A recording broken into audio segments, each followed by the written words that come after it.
Have you ever heard someone describe something really big as like a country within a country? Oh, yeah, definitely. Well, today we're going to find out if that actually applies to something. Right. And that thing is Indian Railways.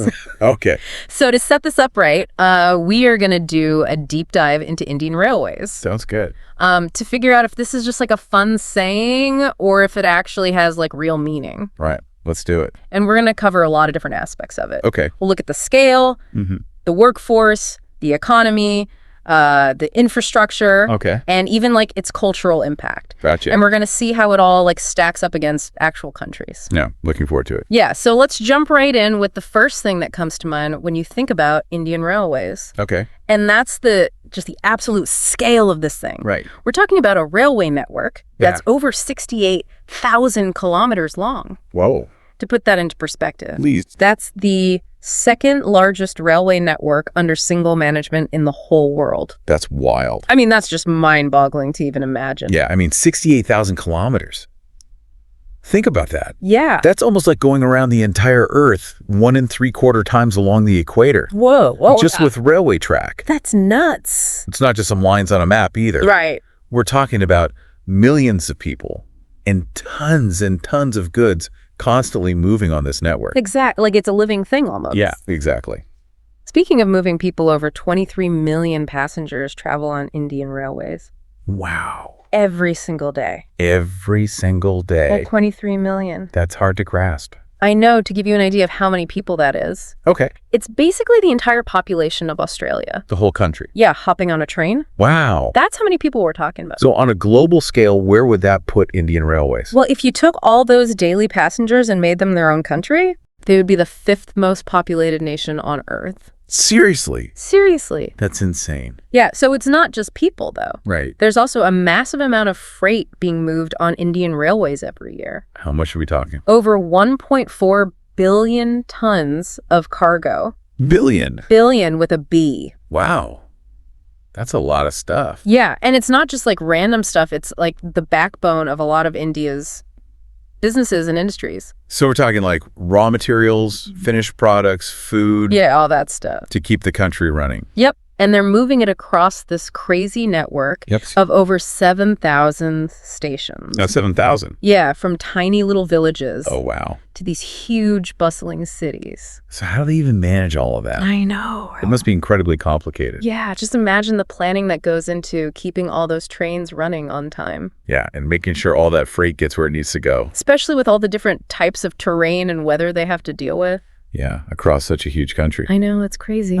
So to make this all work, you're going to need a lot of people. Oh, yeah, definitely. Like a whole lot. Yeah, Indian Railways employs over 1.2 million people. Whoa. Are you serious? Yeah, that makes it one of the top 10 largest employers in the entire world. It's like its own country just based on the workforce. Yeah, and it's not just like one type of job. Okay. You've got your train drivers. Of course. Guards, engineers, station masters, the people selling tickets, people working on the tracks, signal operators. Wow. Even cooks and cleaning crews on the trains. So it's like a whole self-contained job market. It really is. And it's not just random chaos. Right. They have their own systems in place. Okay. Like their own recruitment board. To handle all the hiring. Exactly. And they have their own training academies. It makes sense. They need to train all those people. Uh-huh. And get this, they even have their own medical, police, and firefighting departments. That's wild. Yeah, right? So they're responsible for like the health and safety of their entire network. Yeah, basically a state within a state. Totally. And here's another thing that shows how independent they used to be. What's that? Until 2017, Indian Railways actually had its own separate budget. No way. Yeah, they presented it to Parliament, totally separate from the rest of the country's budget. So they were managing their finances. Yeah, like their own little country. That's wild. It is. It really highlights how they've operated on such a massive scale for so long. So they've got the people to run this huge network. Right. But what about the places they live? Oh, yeah, good point. You can't just have all these employees without somewhere for them to stay. Exactly. And they don't just rely on whatever towns are already nearby. Okay. They've actually built their own. He built their own towns. Yeah. Whole towns and colonies specifically for railway staff. That's impressive. I know. And they're not just like basic housing. What else is there? Well, these towns have everything you need. Like what? Schools for the kids, hospitals, post offices. Wow. even things like cinemas in some of them. So they've created these like mini societies. Yeah, it's like they've developed their own infrastructure to take care of their people.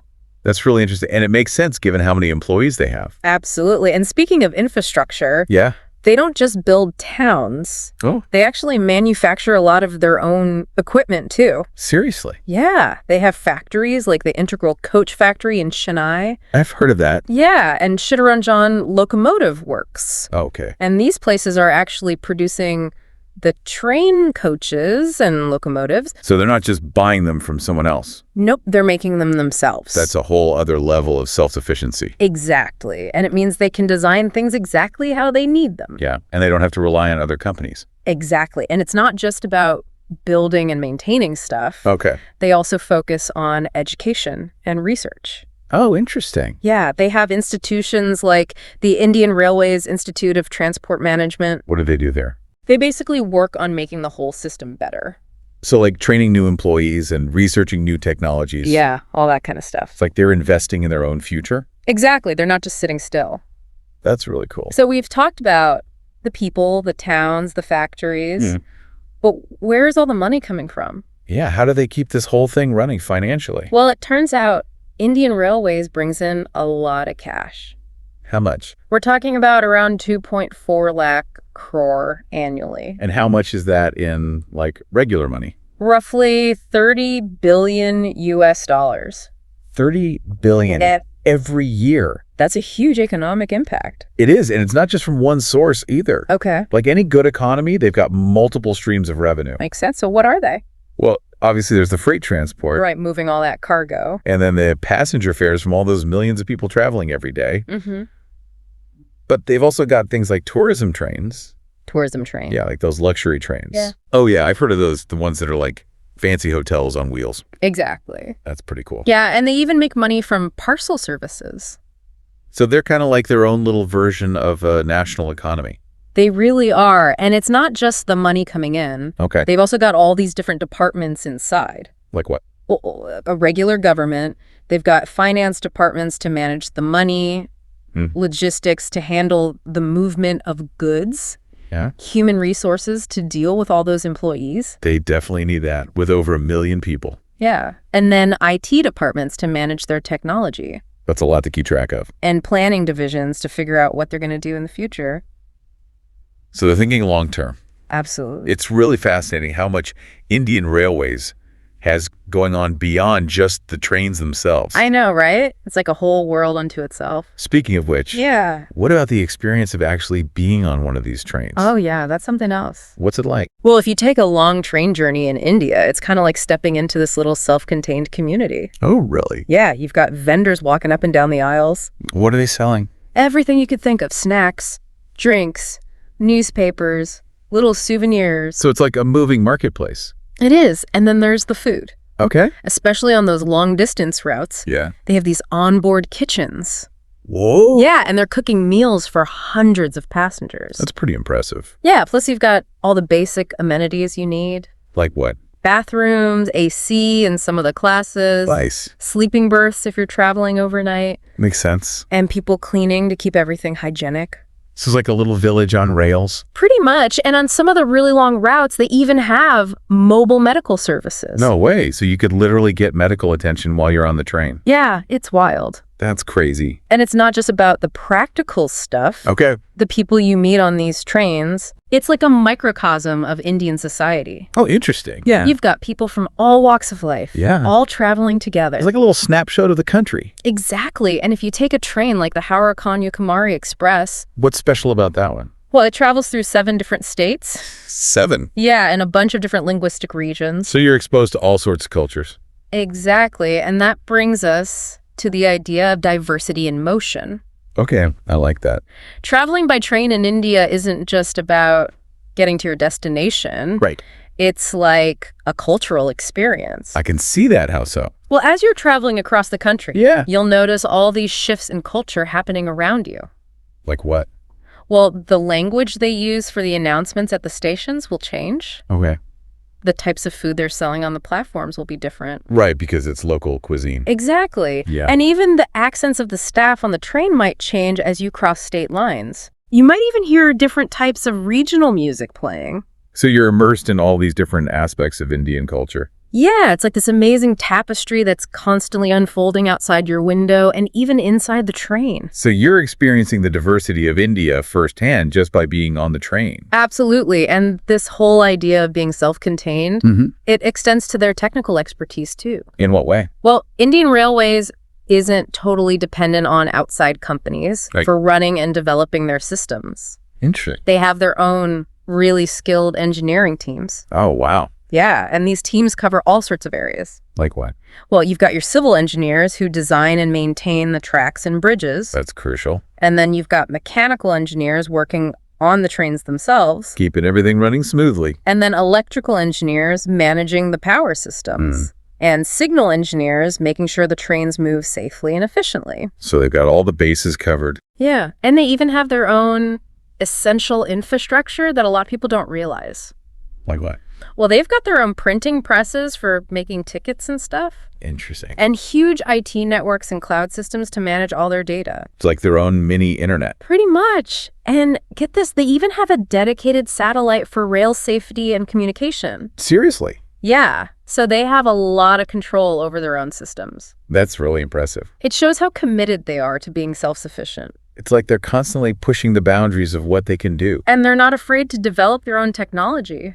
Yeah.